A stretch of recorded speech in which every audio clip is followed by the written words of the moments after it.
Bună, dragii mei, bine ați venit, bine ați revenit! Sunt Meme și ca de fiecare dată, înainte de a începe, vă reamintesc cât de minunați și de puternici sunteți.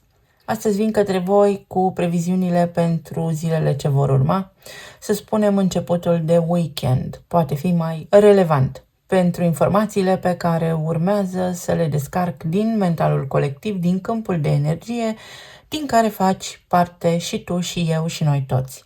Luați de aici informațiile cu care rezonați voi, care simțiți că vă sunt utile, ce nu lăsați deoparte. Vă mulțumesc pentru că reveniți aici de fiecare dată și pentru că îmi sunteți alături.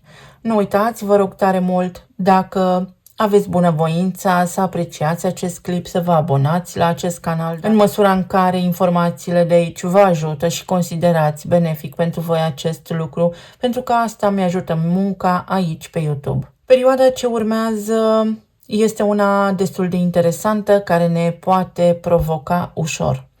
Așa cum am menționat și în emisiunea anterioară, suntem sub un val emoțional destul de intens, care te poate declanșa foarte ușor.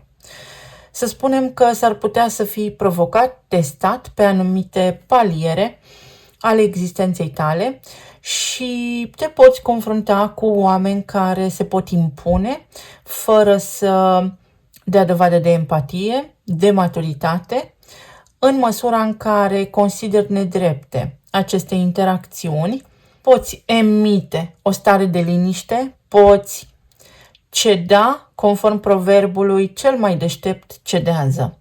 Cu cât vei fi mai calm, mai cumpătat și mai înțelept în aceste interacțiuni, cu atât mai bine îți va fi.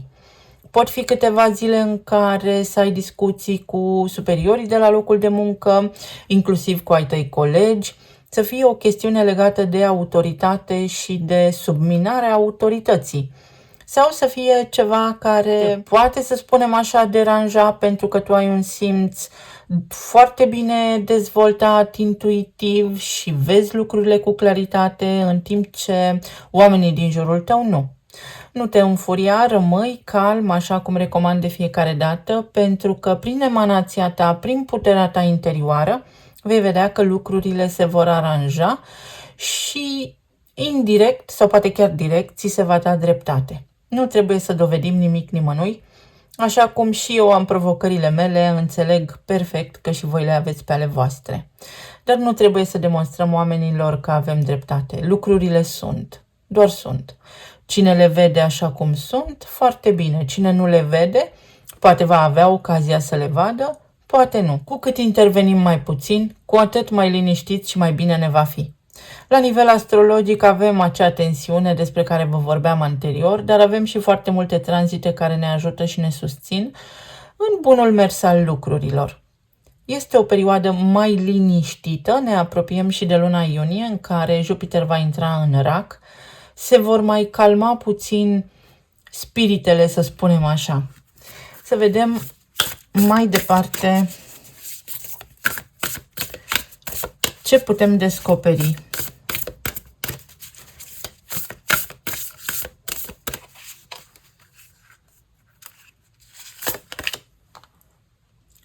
Interacțiune și relaționare. Exact ce spuneam. Este o perioadă care te poate pune față în față cu mici confruntări, astfel încât tu să capeți claritate acolo unde anterior erai confuz, aveai dubii, să știi tu însuți sau însăți că ai dreptate, că anticipezi corect anumite evenimente, situații și că intuiția ta funcționează mai bine decât te așteptai. Comunitate, familie și tradiții. Pot fi interacțiuni legate de familie, pentru că luna este în tranzit prin Rac, depinde când urmăriți voi acest videoclip, însă în esență și Jupiter în Rac va vorbi tot despre emoții, tot despre acest concept de tradiție, moșii noștri și așa mai departe. Poate fi o perioadă în care poți beneficia de recunoștință din partea oamenilor ce te înconjoară, pentru că a ta capacitate de a anticipa a fost corectă, în timp ce ei poate nu ți-au dat crezare la momentul potrivit sau la momentul respectiv. Ghizi spirituali Conștientul tău nu poate accesa energetic tot ceea ce se întâmplă în jurul tău, însă la nivel de inconștient colectiv, la nivel de subconștient și la nivel de ADN, toate informațiile de care avem nevoie sunt deja disponibile acolo. Este doar o chestiune de rafinare a simțurilor pentru a descoperi ceea ce te interesează. Toate informațiile le găsești în tine. Ghidare și sens. S-ar putea să fii ocupat cu cineva din familia ta sau cu cineva foarte apropiat, care este ca și familia ta, sau pot fi colegii de la locul de muncă, oamenii din comunitatea ta pe care îi vezi zilnic, care să te confrunte sau cu care acum să te împaci, care acum să îți solicite ajutorul, sprijinul, sfatul, ghidarea. Muzica, foarte frumos, instrumente, sunete și ton. Sigur că aici va fi o chestiune de vibrație, poți atrage confruntări care sunt mai degrabă dispute pentru autoritate sau poți fi tu un foarte bun lider, un foarte bun, să spunem, maestru, învățător pentru ceilalți prin simpla ta prezență, fără să faci un efort suplimentar în a demonstra nimic nimănui. Pur și simplu, prezența ta va fi utilă pentru ca ceilalți să primească răspunsurile potrivite. Noi suntem conectați unul cu celălalt la nivel energetic și de multe ori tăcerea este de aur. Primim informații, facem schimb de informații la nivel energetic în planul subtil.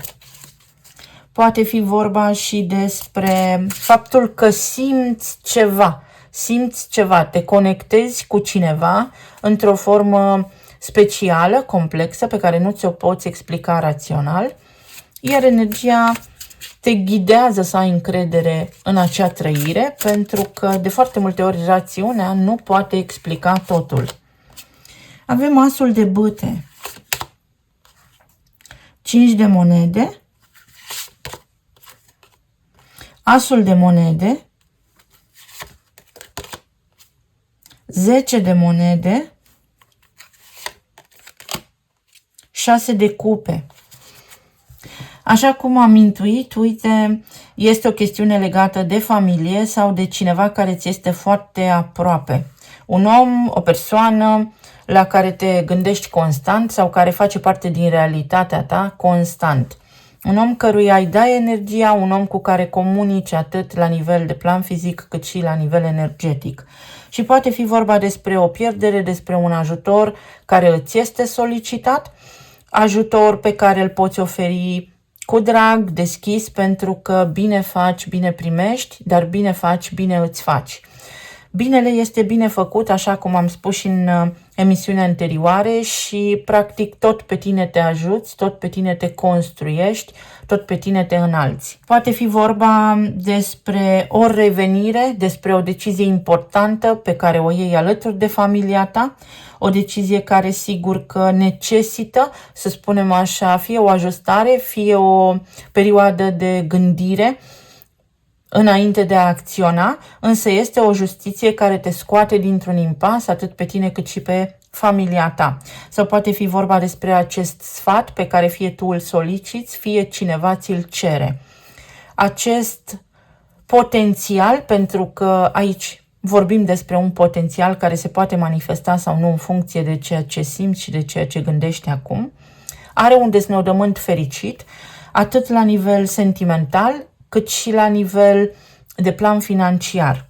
Este o revenire la nivel de plan financiar sau în cazul în care îți dorești să ceri o mărire, îți dorești să faci un schimb de loc de muncă, să faci o schimbare, orice ar implica această schimbare, energia îți recomandă în acest moment să te aliniezi energetic la acel potențial, să ai încredere în propria ta forță de manifestare, pentru că poți obține lucrurile pe care ți le dorești, însă cu tema făcută, planificând foarte bine în detaliu sau având o strategie în prealabil, înainte de a trece la implementarea lucrurilor pe care ți le dorești. O discuție poate avea loc aici, este o discuție care se poate concretiza la nivel financiar în favoarea ta.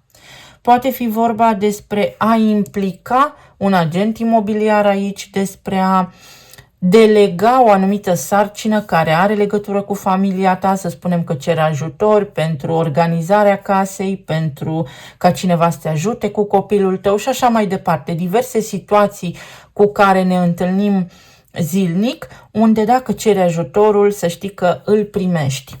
La nivel de sănătate, este o perioadă în care te poți recupera. Este o perioadă în care dacă investești în tine, și aici vorbesc la nivel energetic, cu gânduri bune, cu afirmații optimiste, pozitive și cu încredere că te poți însănătoși, cu încredere că te poți simți mai bine, poți trece dincolo de plasa aceasta energetică care ne înconjoară și să spunem că ne domină, să fii bine. Se poate să fii bine. Poate fi vorba despre o împăcare, despre o reglementare, despre o ajustare sau despre o revenire. Atât în viața ta personală, la nivel interpersonal, la nivel de relație amoroasă, cât și la locul de muncă. Poate fi vorba despre o reorganizare. Ne calibrăm, ne sincronizăm unii cu ceilalți, astfel încât toată lumea să fie împăcată cu soluția primită sau cu procedura pe care dorim să o implementăm.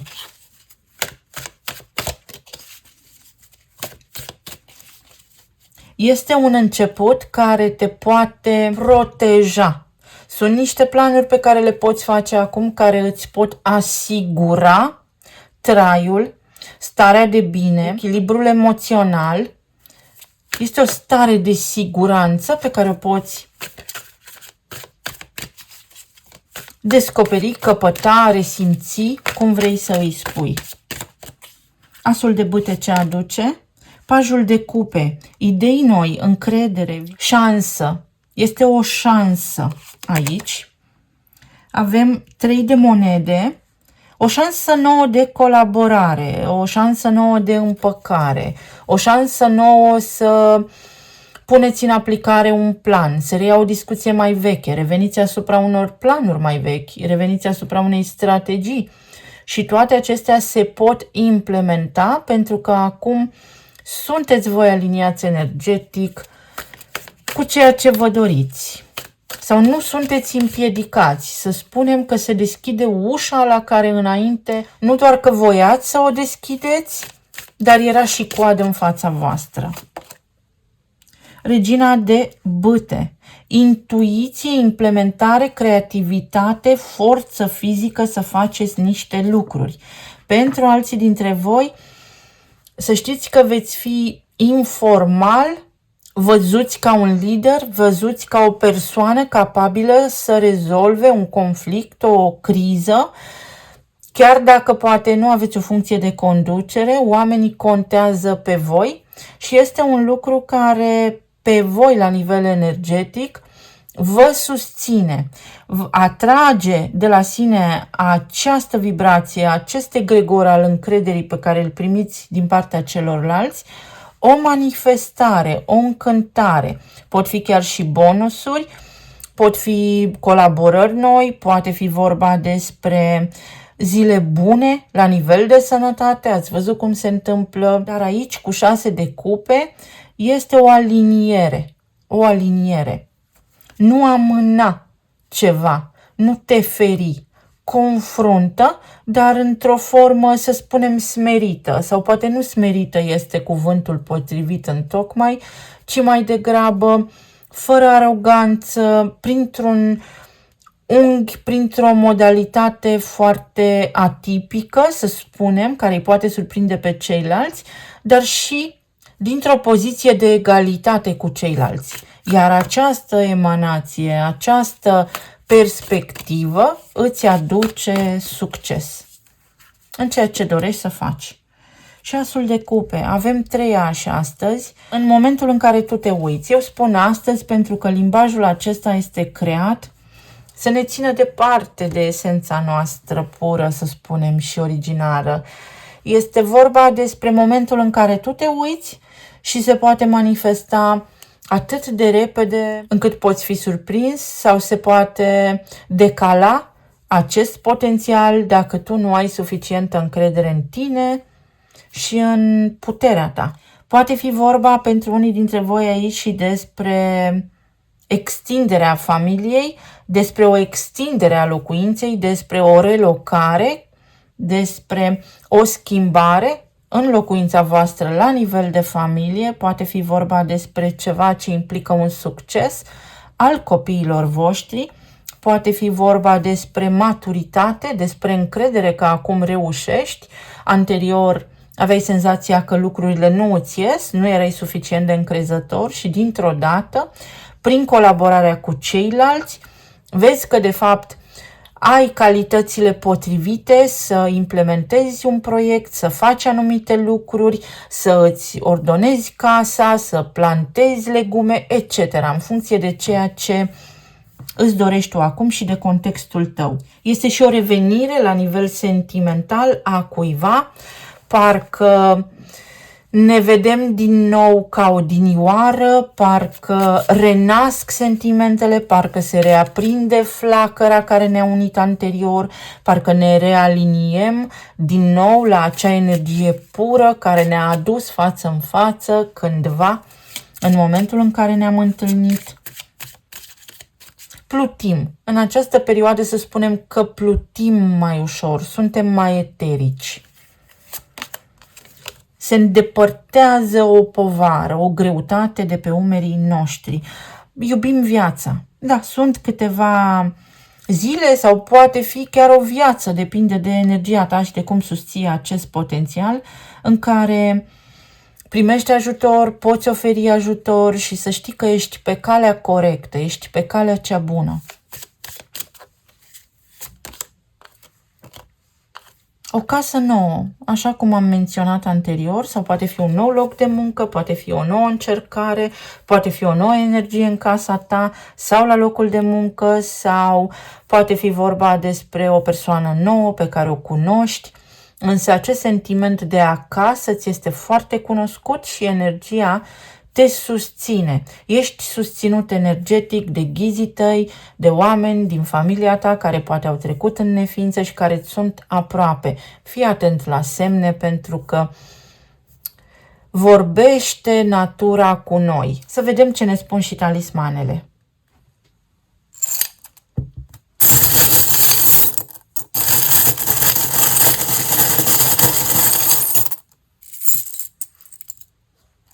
O stea, o apropiere.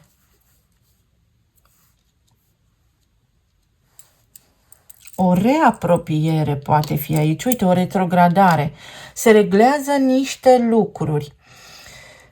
Și aici pot să vă spun următorul lucru. Vom reuși, noi, toți oamenii, atunci când vom face front comun. Ești demn, meriți. Ceva ce meriți, primești un bonus, ceva ce s-a discutat anterior, o promisiune care a rămas în eter, acum se poate concretiza. Dacă ai promis cuiva ceva și te ții de promisiune, vei vedea că din această acțiune făcută se întoarce și o consecință, dar o consecință care este bună pentru tine, acțiune și reacțiune. Zile mai bune. Fii flexibil, adaptează-te, vei fi purtat de intuiție și de ajutor din partea celorlalți să depășești o stare anxioasă, să închei niște proiecte, să duci la termen niște lucruri.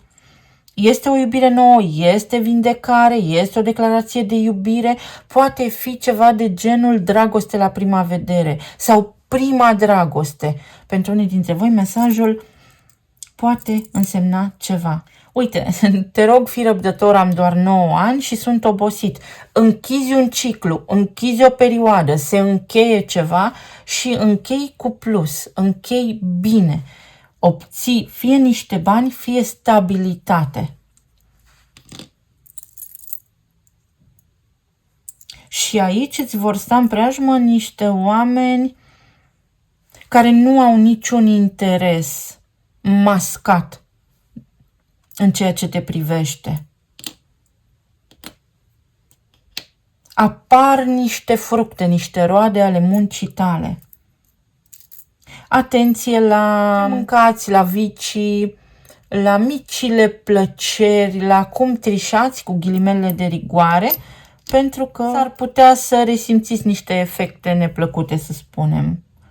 Moderație. Reglați niște lucruri, cineva vine, cineva vede, cineva înțelege profunzimea din spatele unei discuții. Este cineva care este puternic atras de emanația voastră, de ceea ce reprezentați voi, de energia voastră, dar și de aspectul vostru fizic. Este un moment în care oamenii se pot îndrăgosti, în care oamenii sunt atrași unii de ceilalți, oamenii se complimentează reciproc. Asul de cupe, elixirul acesta al dragostei, calmă relațiile de iubire, o iubire nouă sau un tratament vindecător, o terapie, o rutină sănătoasă. Uite, unii dintre voi începeți o nouă etapă, dar care implică foarte multă organizare. Pot fi niște cursuri, un program în care ai fost. Poate fi vorba despre o călătorie de scurtă durată pe care o faci în comunitatea ta, în apropierea casei tale. Poate fi vorba despre o petrecere, despre o sărbătoare, despre ceva ce sărbătorești tu în suflet. Este o energie a sufletului aici, a vibrației înalte. Repari ceva, se repară ceva sau atenție la mașină, la tot ce implică mașina. Atenție la transporturi. S-ar putea să fie nevoie să alegeți altă rută, altă alternativă. Sau este un drum pe care voiați să-l faceți și care indicat ar fi să nu fie amânat. Aici o avem pe Venus și casa.